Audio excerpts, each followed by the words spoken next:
Every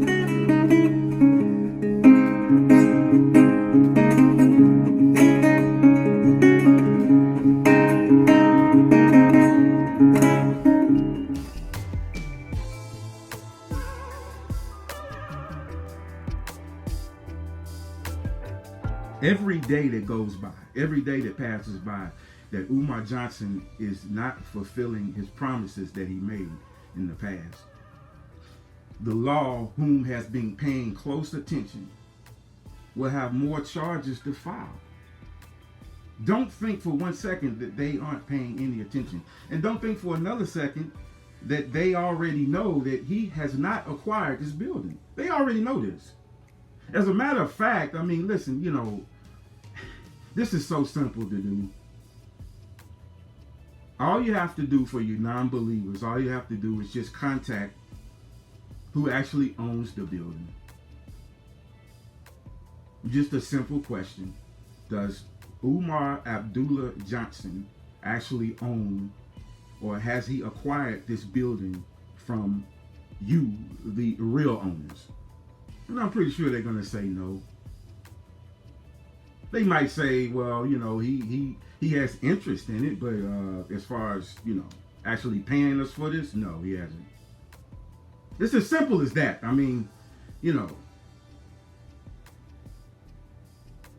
then on the other hand, if he is telling the truth, why not show the tangible evidence and show that, listen, I do own this, so now you can't say anything. It's the same thing when it comes to his degrees. It's the same thing that comes to anything else, that he refuses to show any kind of documentation, supporting evidence. Something has got to click inside your mind at some point to say, wait a minute, this man, why is he avoiding this? I mean, this is so simple. Why doesn't he do this? Because he can't. That's why. If we ever force him with no way out in that corner, he'll have to do something. And that something is going to be the biggest mistake of his life. By trying to show any kind of doctored evidence, false documents, that's going to bury him in an even deeper hole, you see? And he understands this, so he's taking the high road. You know what? I'll just, if you believe me, you fine. If you don't, fine. But you should, but I shouldn't have to show any kind of, tangible evidence. Why? Number one, you're a stranger that nobody really knows. They didn't grow up with you. They don't know your personality. Most of these people have never even met you in person. So, trusting you? I mean, come on now. But this is part of the manipulation. They pretend to care about something that you already care about. They pretend to show favoritism to something that you already show favoritism towards, in order to capture your trust. Well, number one, to capture your interest in them. You start paying attention to them, then they grab your trust. Then you start giving them money. But it's not the money that they're chasing. In fact, they're chasing what they can buy with that money. When it comes to Umar Johnson, I believe it's prostitutes, drugs, and whatever else that he has been hiding from all of you since day one. And whatever else that he claims that he isn't into when he really is in the reality. For somebody else, it's their rent or car payment or just, I've often said, you are keeping these niggas up. You're raising these niggas. You should file these niggas on your fucking taxes. How much money you give to them. And get it back, at least some of it. Then you can say that you actually benefited from giving towards something that really doesn't exist. They should just be honest and say, listen, I'm raising money for myself because I need to pay my car payment. I need to take my wife to the movies. I need to trip with some whores. I need to buy some drugs. At least they would be honest. And if you gave them money then, nobody could say a damn thing. But it's the lie, and only based on the lie is the reason that any of you have given him money thus far. The lies, the deception, the manipulation. When does it end? It never ends until you stop giving him money or giving her money. Whatever the case might be. As far as him threatening, see, he is against the wall. And besides him having that reaction toward everything that he gets angry about, it's more or less him saying, you know what, I'm at fault, and I have to hear the truth being told about me almost every single day. I mean, the real, bona fide truth, and I hate it. Because the more people that listen to it and accept that truth, that's the less that they will give to me, if anything at all.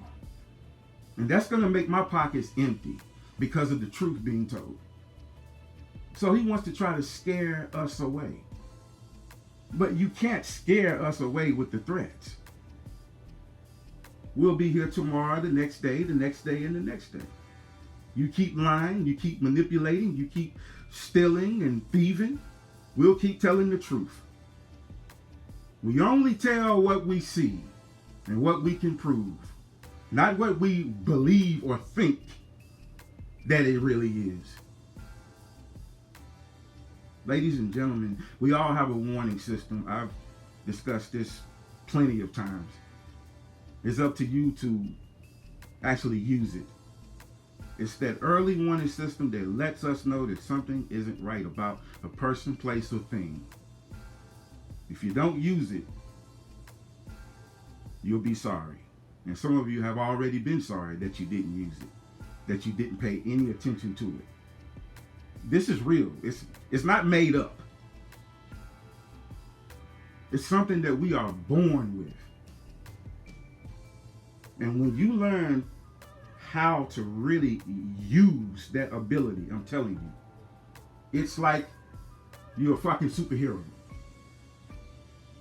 Because it's that warning letting you know. Now, it's not going to tell you exactly what's going on, but it'll warn you, letting you know something isn't right. So be aware, be cautious. Don't just open yourself up and just, oh, you need $10? Okay. Take your time, be patient. Pay attention to the track record. What have they did and accomplished so far?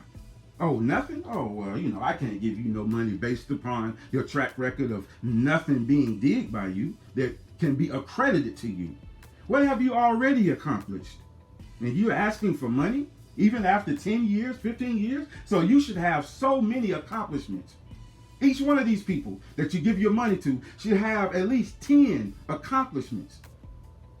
And all 10 should be able to prove that everyone is benefiting from it, not just their family, including themselves. It should work like that, ladies and gentlemen. Everybody should benefit, not just one person. It's no good if one person is only benefiting. You take 100 people and they give a total of $500,000 to one person, and that person just spends it on their family. I mean, it's just a waste.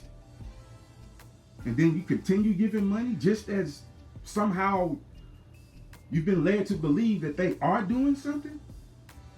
See, these movies and YouTube videos and pins and stickers and all this bullshit don't mean a damn thing if you have no change, no progress, and no positive results. No change, no progress, and no positive results. 20 years, $2 to $3 million later, and no change? You gotta be kidding me right now. I don't understand that. I've never understood that. Anybody else, you crucify, you nail to the cross. I can guarantee you, if it was me, you would already have called the FBI and the CIA and the NBA and the TIC, everybody, want your money back. If I conned you like they did. But as long as it's Tyreek Nasheed or Umar Johnson, it's okay. Hey, I know they hadn't done anything, but we got to keep giving them money. Why? Maybe one day they'll do something.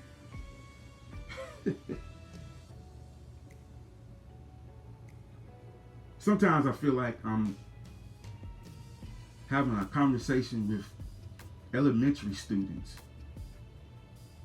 But then I say to myself, no, because I've had a conversation with elementary students, and they are more clever and wiser than half of you that listen.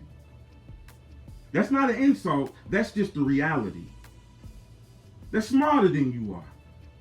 They would never fall for this, but you do. And you have been falling for it for over 10 to 20 fucking years. All that money that could have went toward a lot of good things. We don't own shit. We should own our own rehab centers. We should own our own shelters. As many churches that, God almighty, don't get me started, because I would really have to invest some time into this subject alone and create maybe 2 to 3 videos. Just based upon the churches alone. How many churches do you pass by in any given day on your way to work or wherever it is that you go before you reach your destination? Just black churches. I ain't talking about white churches or any other race. Black. It seems to me that we have the resources, but the resources are going in the wrong direction. And when you start talking about it, mentioning this, people don't want to hear it. They would rather give it to that preacher. They would rather give it to the one man. See, Umar Johnson represents one of these preachers. Tariq Nasheed represents one of these preachers. Tommy Sotomayor represents one of these preachers, these pastors. They give you a little hope, telling you, hey, this is happening and that's happening and this could happen and that could happen if only you give us money. No one has thought to ask the $1 million question: how much more money do you need to show us one shred of evidence that something positive is coming out of all this money going to you? How much more money do you need? How much more time do you need? Because obviously 20 years and millions of dollars later, that doesn't cut it. That's not enough. So you need more time and you need more money. When does it end? When do you wake up and stop giving your money to any of these niggas ever again? We have to do something different in order to bring different results. Or in this case, to bring a result. Because nothing I see is coming from all the money that you give to them besides it benefiting them. Where do you think that money goes? When you give that money to Tariq Nasheed, it goes toward his $5,000 plus a month mortgage. When you give that money to Umar Johnson, it goes toward his drug habit, his prostitute habit, his hotel habit, going from city to city, running from the law, running from child support. And maybe even child support to keep him out of jail and prison. But never toward anything that everyone in this society can benefit from. Something's wrong with that. I'm sorry. And you have others that I hadn't mentioned, Professor Griff, Zaza Ali. You constantly find out things that you already knew about them, and then you act surprised like, I can't believe this. I warned you about this years ago, even before these incidents started to happen. Didn't I tell you that Zaza Ali was a fraud? You didn't believe it because she was standing next to Griff. But Griff is also a fraud. That's why they were together for so long. You don't listen, man. Don't tell me that nigga was in the dark all these years. Then all of a sudden, oh, I see now. What he found out that we could call the truth, and the only truth when it comes to him and her, he found out that she was more greedy than he was. He found out that she was willing to steal from him as well as everybody else, even him. So that's why he parted ways from him. Come on, man. Don't get me started on that. We are here to give you the truth and nothing more. What we see is what we tell you. We don't make anything up and, oh, it's just our opinion. That no, this is something that we can prove and have proven in the past. But asking them to show tangible evidence and prove something, you get the same answer from every last one of them. They ignore you. Why? Because they cannot prove it. To even try is to jeopardize everything for themselves. So they would rather stay silent. If they mention something, it's always the same thing. Oh, you should trust me, and these niggas, they trying to tear something down. Tear what down? You have never accomplished nothing. What are we standing in the way of? Please tell me that. What have we prevented you from doing? From having 10 people give you money instead of 5? I call that a good day. And an even better day if we can get the other 5 not to give you money anymore. Because you do not deserve it. You want somebody to keep you up? Keep yourself up. Don't rely on your brothers and sisters. Every time you give them money, you pass over the people that really need it. And that is the fucking truth. You don't believe me? Leave 5 minutes from your location where you live at, and I can guarantee you, you're going to run into somebody that really needs the money that you're giving them. Now, I'm not talking about a person that's conning you, trying to get some drug money. I'm talking about people that's really in need. Families that's really in need. Kids that's really in need. You won't take the time to actually seek them out. You avoid them at all costs. Why? Those are the ones in need, not Tyreek Nasheed, not Umar Johnson. And another thing before I close, listen. You would have your children be around this threatening ass nigga. What kind of example is this man to a child, your children? And there's no telling what else that you would have to worry about. I mean, really, it bothers me that you keep finding things out that he should have already told you himself. But we have to tell you. And again, he should have already told these things himself. So what else is this nigga hiding?